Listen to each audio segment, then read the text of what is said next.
다 같이요. 게르손과 엘리에셀. 출애굽기에 보면 모세가 미디안 광야로 나이 40에 미디안 광야로 피신합니다. 도망칩니다. 살기 위하여. 그래서 나이 40에 살기 위하여 미디안 광야로 이제 도망쳤는데 거기서부터 40년 동안 그 이방의 땅에서 그 객지에서 이제 삶을 살아가게 되는데 그야말로 이방의 나그네로 삶을 40년간 80세까지 살아가게 됩니다. 참으로 고달프고 아주 힘든 이방의 나그네의 삶이었습니다. 그러다가 미디안 족속 제사장 이드로의 딸 십보라라는 여자와 결혼을 하게 됩니다. 그래서 이제 계속해서 이방의 나그네로 처가살이를 하게 됩니다. 참으로 힘든 그런 과정이었는데요.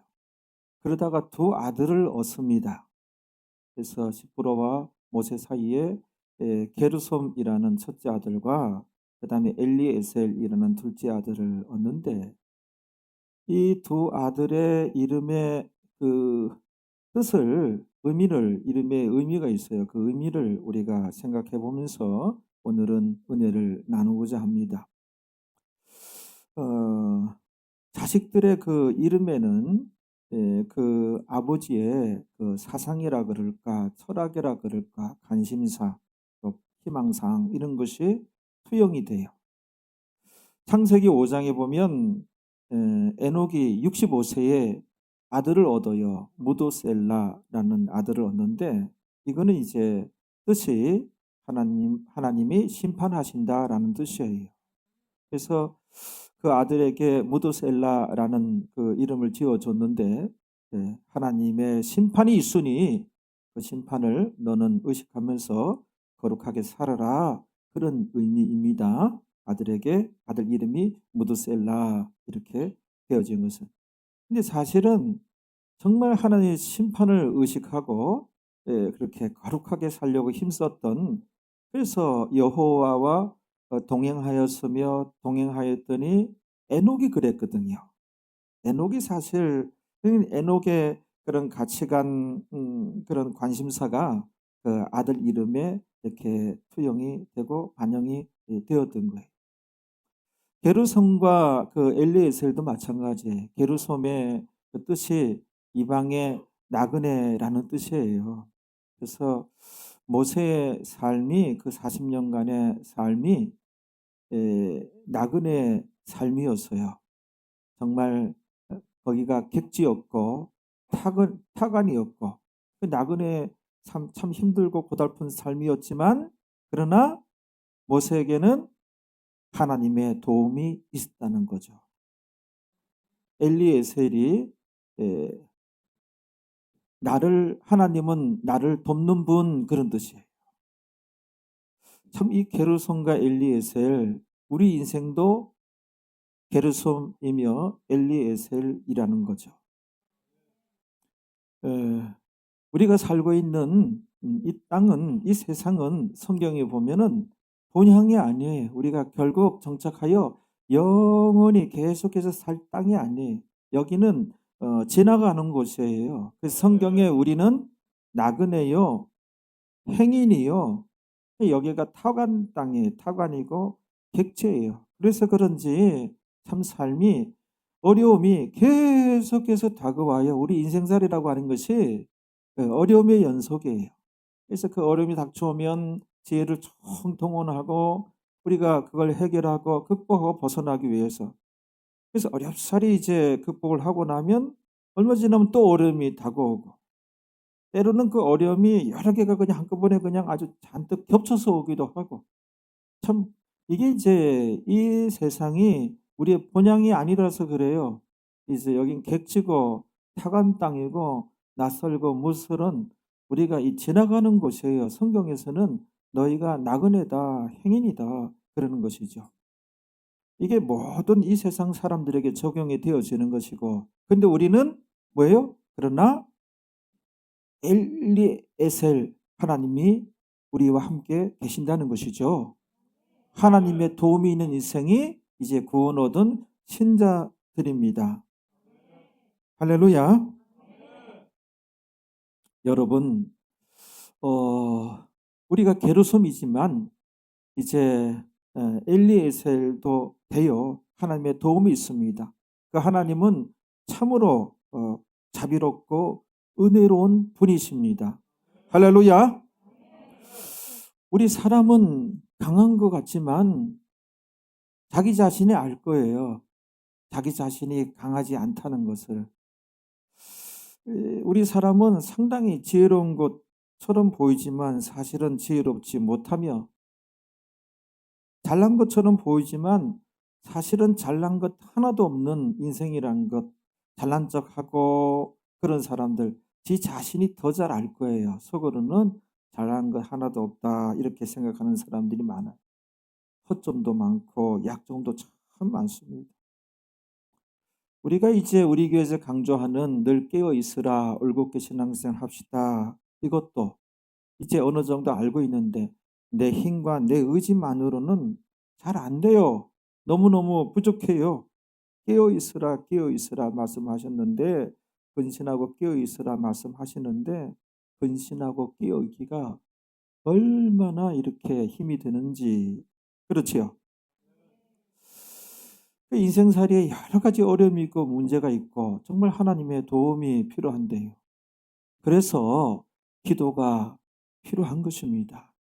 할렐루야. 그러면 하나님의 도움이 오는데, 우리가 하나님의 도움을 받고 하나님의 복을 받으려면 이 두 가지가 실천이 돼야 돼요. 성경을 총 정리하면, 성경에서 보면 하나님 백성이 하나님의 도움을 받고 복을 받으려면 두 가지예요.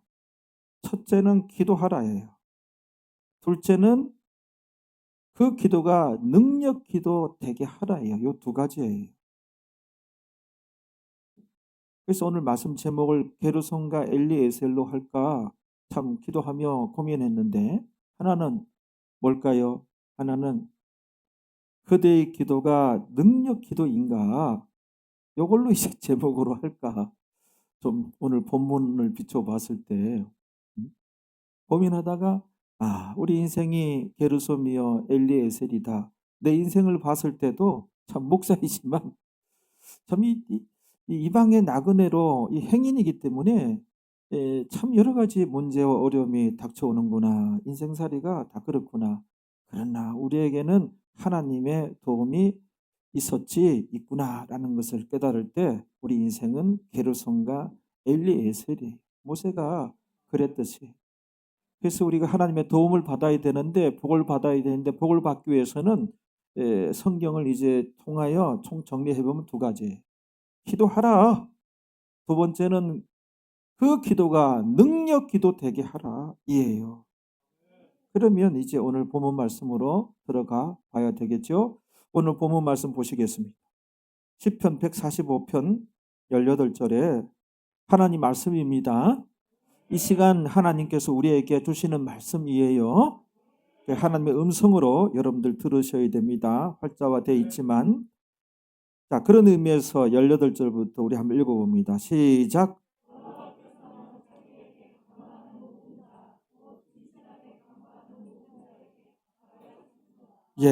여기서 여호와께서는 자기에게 간구하는 모든 자, 그러니까 예수님 이름으로 하나님께 간절히 기도하는 모든 자 하고선 그 모든 자를 자세히 설명하는 거예요. 또 곧 진실하게 간구하는 모든 자에게 가까이 하시는도다. 여기에서 진실하게 간구하는 모든 자는 누구일까? 진실하게 간구하는, 이게 무슨 말이죠? 진실하게 간구하는 모든 자잖아요.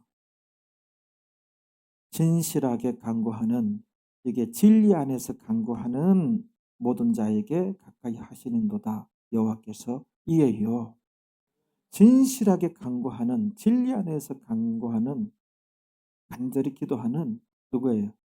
여기서 우리는 이제 능력 기도에 대해서 또 얘기할 수 있다는 것이죠. 여기서 이제 능력 기도란 뭐예요? 배 목사가 능력 기도 하는데 능력 기도가 뭐예요? 하나님께서 기뻐하시는 기도. 쉽게 얘기해서 응답받는 기도. 어떤 기도는 응답이 없어요. 응답이 안 돼요. 백날 기도해도 응답이 없어요. 그러나 누구는 응답받았다고 간증하고 능력 기도란 정말 응답받는 기도, 하나님께서 기뻐하시는 기도예요. 그래서 이제 이 진실하게 간구하는 이 기도가 능력 기도예요. 진리 안에서 간구하는, 진리 안에서 간구를 한다고 하는 것은 간구는 아주 간절히 부르짖는 기도로 보면 되고, 진실하게 간구하는 이건 뭐예요? 제대로 신앙생활 하기 위해서 힘쓰는 가운데 부르짖어 기도하는 자예요. 그러면 하나님의 도움이 옵니다. 하나님의 축복이 있습니다. 우리 하나님 살아계십니다. 제가 성경을 연구하고 여러 번 성경을 모아가지고 여러 번 들여다보고 연구했더니 진실하게 간구하는 모든 자에게 가까이 하시는도다 이에요. 진리 안에서 간구하는 자, 이거는 우리가 모든 믿는 자의 기도 아니에요. 믿는 자 중에 제대로 신앙생활하기 위해서 이런 개념이 있어야 돼요. 그리고 노력하는 자가 돼야 돼요. 우리가 제한돼 있고 우리가 노력을 한다고 하는 것이 노력만으로 또 안 되지만은 그래도 그런 개념이 있어서 방향은 바로 잡고 노력하는 자가 되어야 돼요. 제대로 신앙생활하기 위해서, 올곧게 신앙생활하기 위해서 힘쓸 때 할렐루야, 그들의 기도가 능력 기도가 되는 거예요. 이거예요. 막 일주일간 금식하고 40일간 금식하고 이거 아니에요. 이거 아니에요. 평상시 신앙생활에서 올곧게 신앙생활하기 위해서 힘쓰는 가운데 기도하라 해요. 그러면 하나님 복을 받습니다. 제가 지난주 또 신방 가가지고 착한 성도가 되면 하나님 앞에 복을 받습니다. 그랬거든. 하나님 앞에 착한 성도가 되면 복을 받아요. 아, 하나님 말씀이구나. 하나님 말씀이네요. 를 제가 그동안에 몰랐는데 아니 이상 알겠습니다. 하나님 앞에 그런 노력하는 자가 되면 하나님의 복이 있어요. 제발 믿으시기 바랍니다. 할렐루야. 거기서 또 이 순간에 또 이기적으로 또 이렇게 또 개인적인 생각으로 내 식대로 신앙생활 하지 말고 두 가지예요. 축복을 받으려면 기도하라고 하는 것이고 그 기도가 능력 기도 되게 하라는 거예요. 그렇습니다.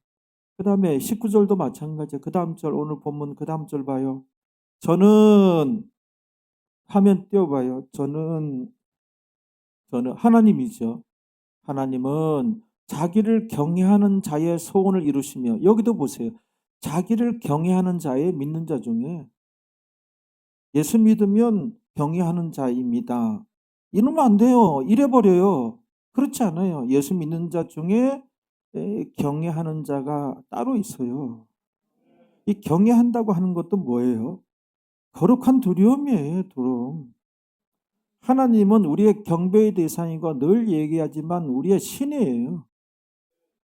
하나님께서는 친구같이 다가오고 함께하며 이러실 수 있어요. 그분은. 근데 우리가 그분을 향하여 나의 친구, 여복의 친구, 이거 안 되는 거예요. 이게. 그분이 왜 친구예요? 우리의 창조주가 되시고 우리의 신인데, 우리의 경배의 대상인데, 그분은 정말 눈높이 사랑을 베푸시며 친구와 같이 우리 곁에 계시고 동행하시고, 그렇죠? 우리 외로울 때 하나님께서 나의 벗이 되어 주시고, 그렇다 할지라도 찬송가 가사에서도 그거 잘못된 거예요. 복음성가에서도 나의 친구 어쩌고 저쩌고, 이거는 우리가 그렇게 입을 담아서는 안 되죠. 하나님은 경배의 대상이고 신이고, 이게 무너져 버리면은 내가 더 섭섭할 것 같아. 뭔 신이 그러냐? 아니, 그분의 사랑은 그렇게 베풀어도 하나님 입장에서는 우리는 절대로 그냥 여복의 친구 하면 안 되는 거예요. 어떻게 그 신이 그럴 수 있어요? 그것도 이 인본주의 사상이 요즘에 극대화돼 있잖아요. 사람의 존엄성 극대화돼 있잖아요. 그러나 신과의 관계에서는 그거 아니에요. 그거 잘못된 거예요. 인간관계에서는 요즘에 대통령도 욕할 수 있잖아요. 인간관계에서는 다 평등한 거예요. 법 앞에 평등하고 하나님 앞에 평등하고 같지만, 그러나 하나님은 아니라는 거죠. 우리의 경배의 대상이고 신앙의 대상이고 우리의 창조주가 대상인데, 아무리 인간이 높아지고 존엄성이 강조된다 할지라도, 그렇죠?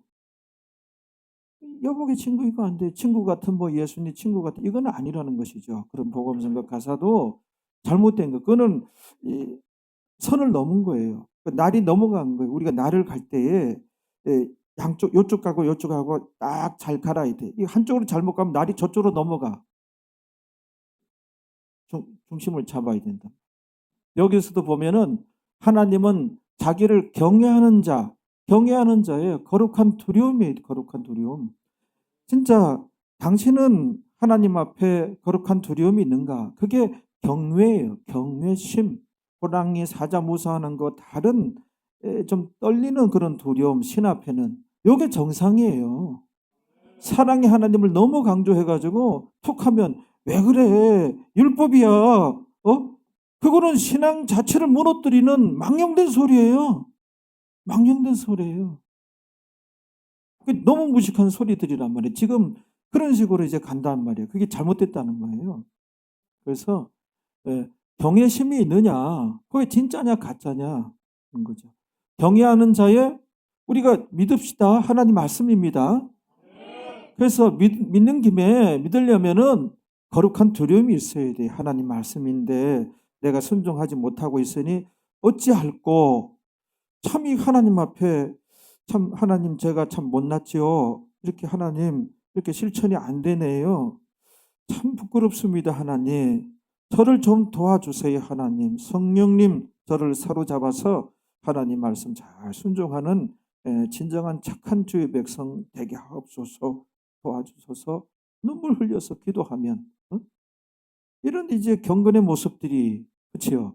경건의 이런 연습들이 그러다 보면 어느 날짜 되면은 내가 그걸 실천하고 있고 내가 변화되어 있고 내가 성장했네 보니까 성화되어 있어요.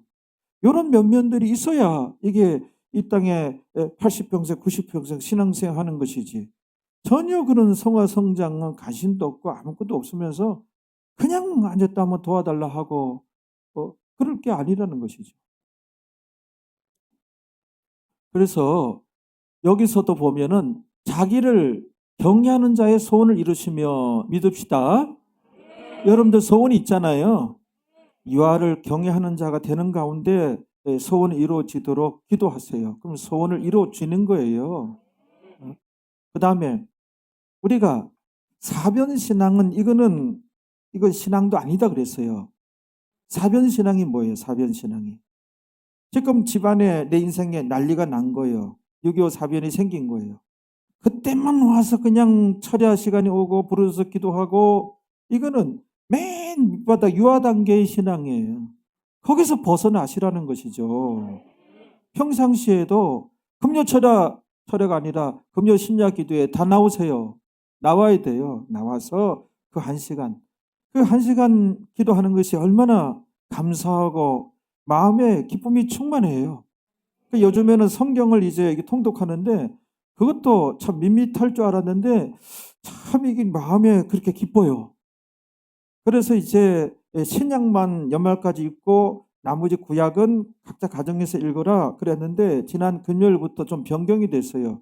신약 읽자마자 연이어서 구약 창세기 1장부터 또 시작할 거예요. 그게 다 이제 구약 말라기서 마치면 이제 안 빠지고 다 통독한 사람 누굽니까 해서 한 번 빠진 사람 뭐 해서 아무튼 완독증을 주고 시상도 하고 나름대로 우리가 소박하게 기념식을 가질 거예요. 그렇게 하기로 했습니다. 저희의 이 부르짖음도 저희가 누구냐 하면은 자기를 여호와를 경외하는 자예요.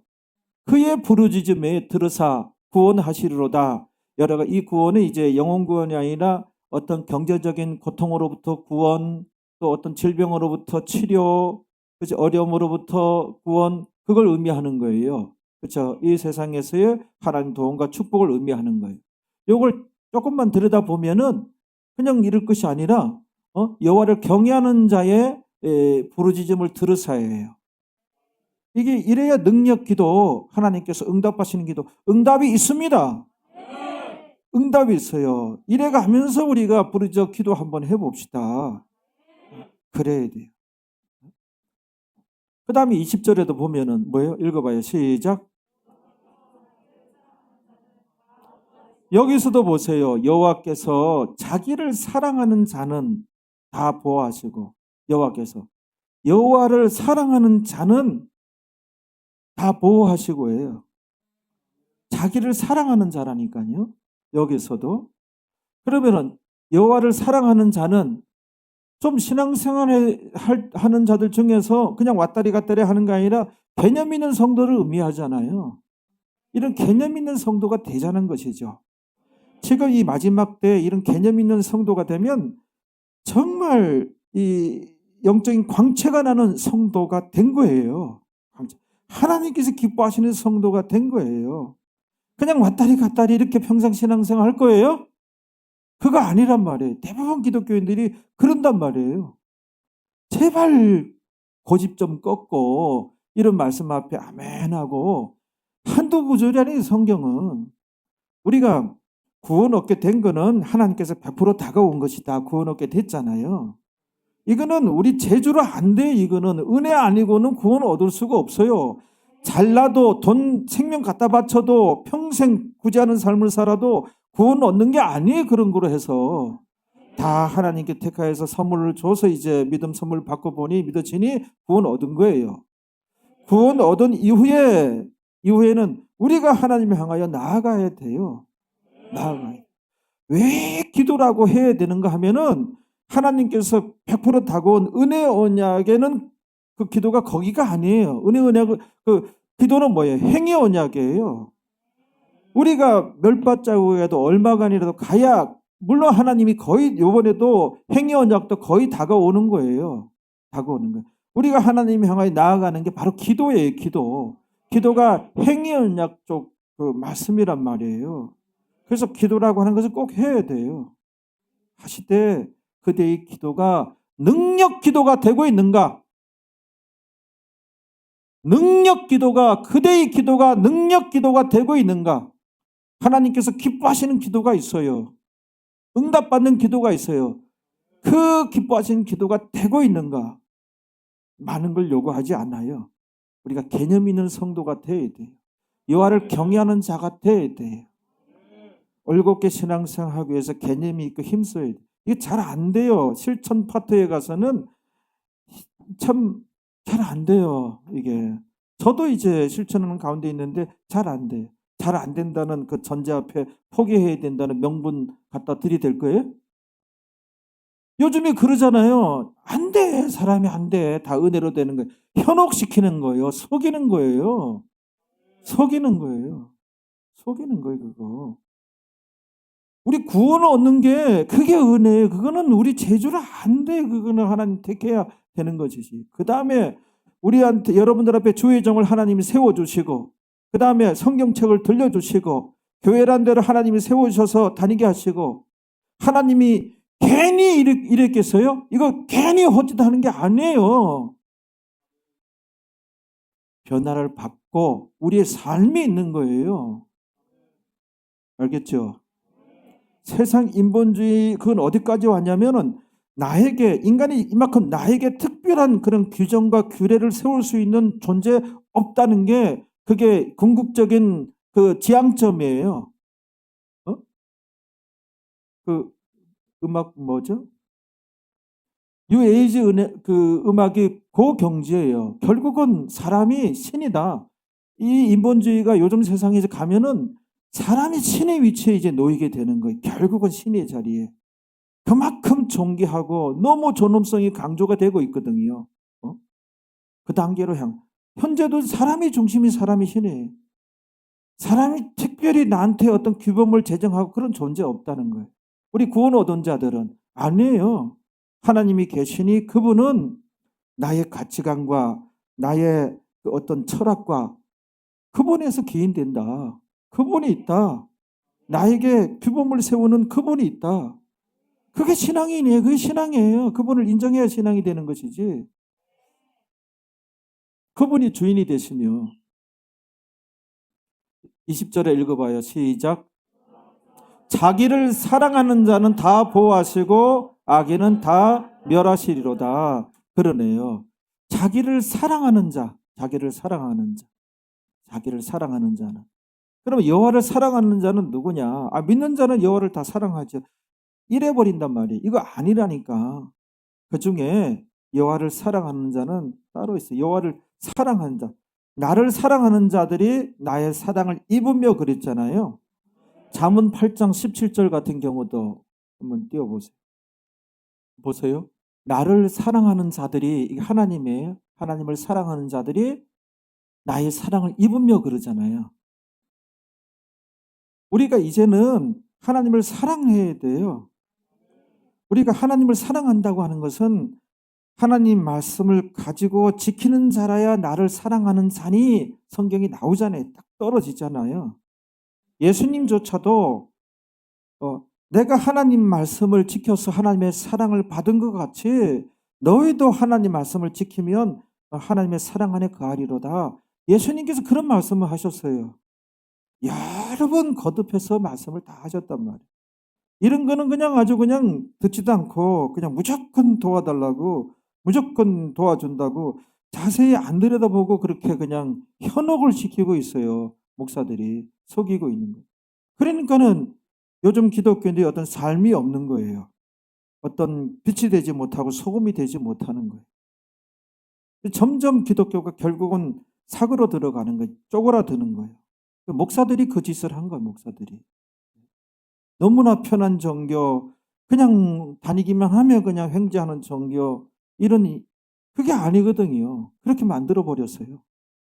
진정 우리 기독교인들이 정치에 기웃될 것이 아니라 종교개혁이 다시 있어야 돼요. 성경으로 돌아가자.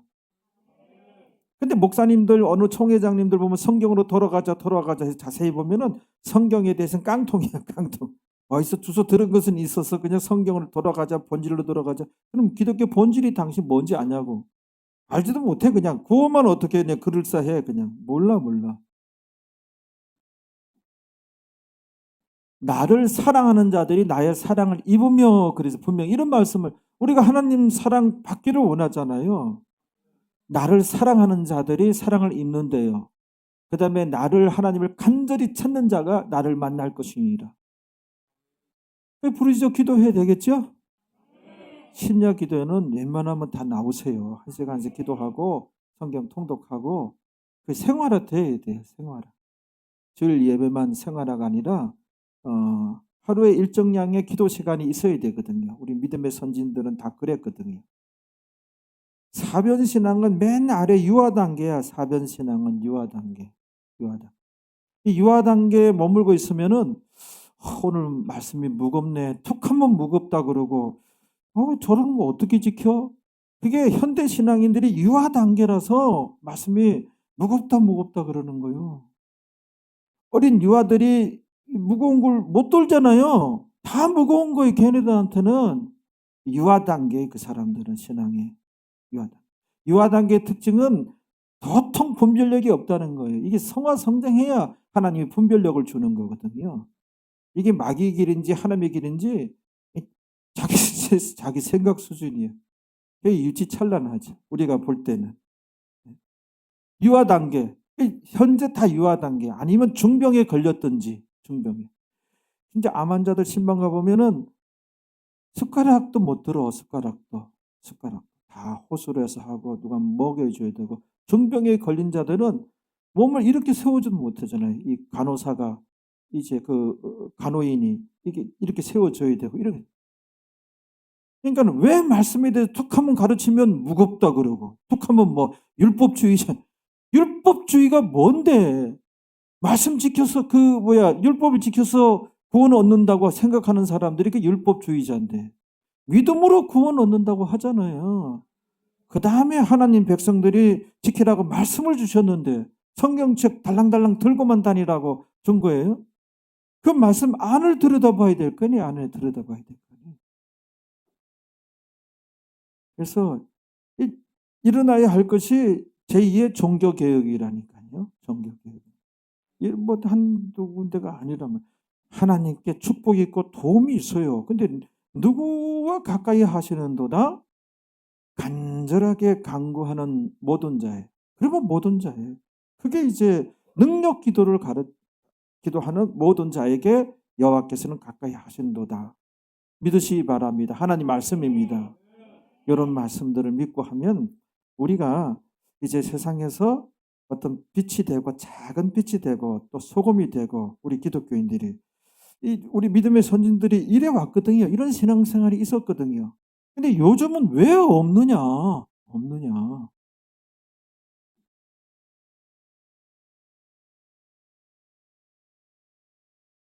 나를 간절히 찾는 자가 만날 것이니라. 그 다음에 부귀가 내게 있고 부귀도 하나님께서 이 부귀를 준다는 말씀이에요. 그러면 알겠죠?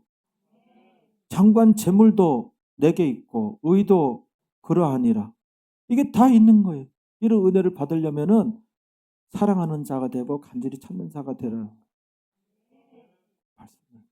야고보서 4장 8절 같은 경우 이게 행위 언약 말씀이 우리를 상대로 하는 거거든요. 잘 안 돼요. 그러니까 노력은 해요. 기도하고 방향은 제대로 잡고 잘 안 되는 것에 좌절하지 말고 그때 마귀 같은 틈타요. 거봐 안 되잖아. 그 왜 그러냐? 안 되잖아. 안 돼. 은혜로 다 되는 거야. 은혜로다, 은혜로다, 은혜로다.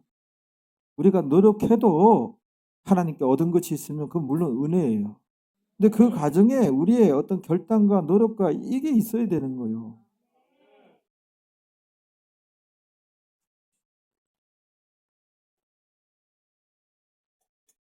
하나님 앞에 착한 성도가 복받지 못하는 경우 본 적이 없어요. 가만히 보면은 하나님 앞에 착한 성도가 돼야 돼. 제발 고집 꺾고 이상한 스타일로 신앙생활 하지 말고 정말 하나님 앞에 착한 사람이 돼. 여기서 봐요. 하나님을 가까이 하라 돼 있잖아요. 그리하면 너희를 가까이 하시리라. 가까이 하는 게 뭐냐면은 죄인들아 손을 깨끗이 하고 두 마음을 품은 자들아 마음을 성결히 하고 이렇게 할 때 이런 실천이 있을 때 하나님을 가까이 하는 거예요. 하는 거. 우리가 가르칠 게 많고 우리가 결단해야 할 것이 참 많아요. 그랬을 때 하나님의 은혜가 임하고 은혜 맞아요. 그랬을 때 은혜가 임하는 거예요. 다 하나님의 은혜로다. 그때 가서는 하는 것이지 완전히 불신자하고 똑같이 믿는 자들이 아무 구분이 없잖아요. 목사들조차도 뭐 뭔 목사야. 에이, 부끄러워가지고 어디 그냥 아주 목사들도 아주 나쁜 짓만 하는 목사들도 그냥 어디 그런 잡지가 있어. 그런 것만 쫓아다니서. 음, 여기가 진짜가 있으니까 가짜들이 있는 거야. 여기가 가짜였으면 그런 것도 없는 거. 진짜니까 가짜들이. 요한일서 5장 3절 거기 한번 봐봐요. 하나님 말씀을 자꾸 봐야 돼요. 인스턴트 식품 나가서 먹으면 피 되고 살 되고 그냥 여기 하는 거예요. 기본 움직이는 에너지 얻기 위해서. 그러나 집밥을 먹어야 제대로 성장을 하는 거예요. 요한일서 5장 3절 읽어봅니다. 하나님을 사랑하는 것은 이것이니 그러네요. 하나님을 우리가 사랑하지요? 그렇다면 어떻게 하나님을 사랑하는 것이라고요? 우리가 그의 계명들을 지키는 것이라. 그 다음이에요. 그의 계명들은 그래요. 하나님께서 무겁지 않다면 하면은 무겁게 안 해요. 근데 요즘 믿는 자들이 말씀이 무겁습니다. 뭐 하면은 말씀이 뭐 딱딱합니다. 왜 나를 찌릅니까? 뭐 누가 또 꼰자질을 한 거 아니야? 목사님께 나한테 고자질 한 사람 없어요. 그러나 알아요. 그러니까 목사하지. 알아요, 진짜. 다 하나님께서 이렇게 보여주시고 알게 해주세요. 이렇게. 그런 면이 발달이 된다니까요. 발달이 되는 건지 하나님이 그냥 탁 깨닫게 해주시든지 어떻게 하셨어요? 어떻게 알긴. 무겁지 않다고 하니까 안 무거운 거예요. 근데 왜 무겁다 하느냐? 신앙의 단계가 유아 단계이든지 아니면 중병에 걸렸든지 아니면 세 번째 뭐예요? 가짜이든지. 기독교 문화 가운데 속해 있지만 가짜이든지 내가 뭐 왜? 왜? 왜 내가 나와 전혀 관계가 없는데 가짜야. 가짜이든지. 말씀이 전혀 관계없이 들립니까? 그런 거예요. 시편 73편 23절 봐봐요. 73편은 누구의 신앙 고백이죠? 에? 아삽? 아삽이면은 이분이 성가대 대장이었어요. 아삽이. 다윗 시대에. 예, 23절 봐봐요. 읽어봐요. 내가 항상 주와 함께하니 여기를 봐요. 항상 내가 주와 함께하니 주께서 내 오른손을 붙드셨나이다 이잖아요. 이 아삽이라는 그 당시 성가대 대장이 항상 주와 함께하니 그랬더니 주께서 내 손을 붙드셨나이다. 내 오른손을 붙드셨나이다. 주님의 손은 능력의 손이요. 주님의 손은 자비의 손이요. 주님의 손은 치료의 손이요. 축복의 손입니다. 그러니 주님의 손에 붙들리기만 하면 그 약한 몸이 건강해집니다. 강건해집니다. 문제들이 떠나갑니다. 주님의 손에 붙들리기만 하면 살 길이 열리니 주님의 손에 붙들리시기를 주님의 이름으로 축원드립니다. 언제 나의 오른손을 붙드셨다고? 내가 항상 주와 함께하니 주의 손에 붙들린 바가 되어야 돼요. 소년의 오병이요 보리떡 5개와 물고기 2마리 그 소년의 도시락이었어요. 너무 말씀이 은혜스러워서 도시락도 까먹지 않고 그냥 들었던 거예요. 그게 이제 주님의 손에 올려지니 붙들리니 오병이의 기적이 일어났던 거예요. 그게 주님께서 기도하고 나눠주니 계속 생기는 거예요. 계속. 그래서 한 3만 명을 다 먹이고도 그 소년한테는 12강주리를 줬던 거예요. 회당장 야이로의 딸이 주님의 손에 붙들리니 회당장 야이로의 딸은 죽었다가 살아난 거예요. 주님의 손에 붙들려야 되는 거예요. 할렐루야. 기적이 나타나며 은혜가 임하며 자비의 하나님을 만나게 되는 것입니다. 주의 친절한 팔의 향기세. 우리 다 같이 부릅시다. 우리 다 같이 주의 팔에 붙들리기 위해서 458장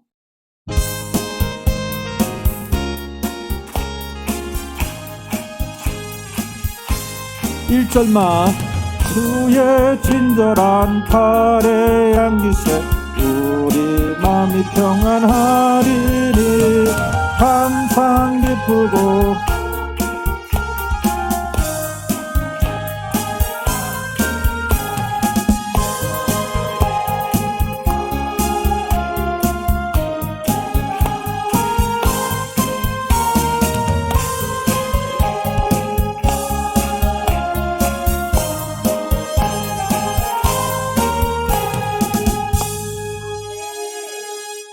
주의 팔에 우리가 붙들리기만 하면 우리가 이제 긍정적인 사람이 그런 인생이 되어집니다. 잘 됩니다. 안 되는 것이 잘 됩니다. 잘 된다. 잘 된다. 외칠 수가 있어요. 내 가정이 잘 된다. 내 자녀가 잘 된다. 잘 되고 말고 반드시 잘 될 수밖에 없다. 하나님의 은혜가 있으니 그 은혜를 우리가 받아야 할 줄로 믿습니다. 우리 찬송가 440장 가사 한번 띄워봐요. 가사 띄워보세요. 가사가 생각이 나서 지금. 멀리 멀리 갔더니, 이게 주님으로부터 멀리 멀리 갔더니 이에요. 둘째 아들이 집 나간 탕자가 아버지 품을 떠나 멀리 멀리 갔잖아요. 그거는 내 식대로 신앙인이 살아가겠다는 거예요. 우리가 하나님 말씀에 영향을 받지 아니하면 멀리 멀리 떠나가는 거예요. 하나님 말씀에 어떤 간섭 당함이 있어야 돼요. 그분의 간섭과 개입을 받아들여야 돼요. 근데 현대 신앙인들은 그걸 거절하잖아요. 내 인생은 나의 것. 뭐 교회는 다니되 교회 밖에서 일상생활에서 no. 내 생각대로 전혀 하나님 말씀에 영향을 안 받아요. 그분의 개입과 간섭을 거절해요. 그러면 멀리 멀리 갔더니, 그럼 인생이 뭐예요? 그때는 처량하고 고운하며 슬프고 거기에다가 또 외롭고 정처 없이 그냥 떠다니는 부초예요, 부초. 예수 내 주여 지금 내게 오셔서, 이 가사는 틀린 거예요. 뭐 자기가 떠나갔으면서 또 그까지 바쁘신 예수님 또 오라고 그래. 자기가 떠나가면서. 성경의 교훈, 둘째 아들이 회개하잖아요. 다시 오잖아요. 아버지 품에 안겼더니 다 이제 회복이 되잖아요. 그래야 되는 거예요. 다시 돌아와야 되는 거예요. 끝으로 시편 119편 54절 55절 보고 오늘 설교를 마칩니다. 우리 인생은 게르솜이지만 우리 믿는 자들에게는 엘리에셀의 하나님이 함께 하십니다. 진정 함께 하기 위해서는 우리가 기도해야 되고, 그 기도가 능력 기도 되게 하라 입니다. 결론은 시편 119편 54절에 읽어봐요. 나의 나그네 된 집에서, 이 나그네 인생길, 우리가 인생살이가 나그네 길이요 행인이요 여기가 객지고 타관인데, 여기에서는 어떻게 주의 율례가, 하나님 말씀이 나의 마이송, 나의 노래가 되었도다. 마이송, 하나님 말씀이 나의 노래가 되어야 돼. 노래를 부르네. 무슨 의미인지 알겠죠? 하나님 말씀이 나의 노래가 되었도다. 이래야 돼요. 그럼 밑에 55절에 여호와여 내가 밤에, 우리가 나그네 길이기 때문에 인생의 밤을 의미합니다. 절망의 밤이 다가오기도 하고, 질병의 밤이 다가오기도 하고, 실패의 밤이 다가오기도 하고, 세상 사람들은 이 밤에 이 고통을, 이제 외로움을 견디지 못해서 아주 극단적인 선택을 하기도 하는데, 우린 절대로 그러면 안 됩니다. 성경에 보면 말씀에서는 이렇게 자살하면 지옥이다, 그렇게 나와 있어요. 성경에서는. 우린 절대로 그 고난의 밤에도 우리에게는 엘리에셀, 우리가 게르솜도 되지만 이제는 엘리에셀로 우리가 나아가면 돼요. 밤에 어떻게 주의 이름을 기억하고 주님을 기억하고요. 밤에 어떤 어려움이 닥쳐오면 주님을 기억하세요. 주님을 찾으세요. 그리고 그 밤에 주의 법을 오히려 지켰나이다. 이게 이제 그 밤으로부터 벗어날 지름길이에요. 알겠죠? 밤에 예수님을 기억하시고 밤에 오히려 하나님 말씀 선택하고 말씀대로 결단하는 여러분들이 되어지시면 이제 기도가 능력 기도, 하나님께서 기뻐하시는 기도가 되므로 하나님의 도움이 옵니다. 하나님의 도움을 받읍시다. 저도 하나님의 도움을 받고 살아갑니다. 여러분도 하나님의 도움을 받으세요. 기도하겠습니다.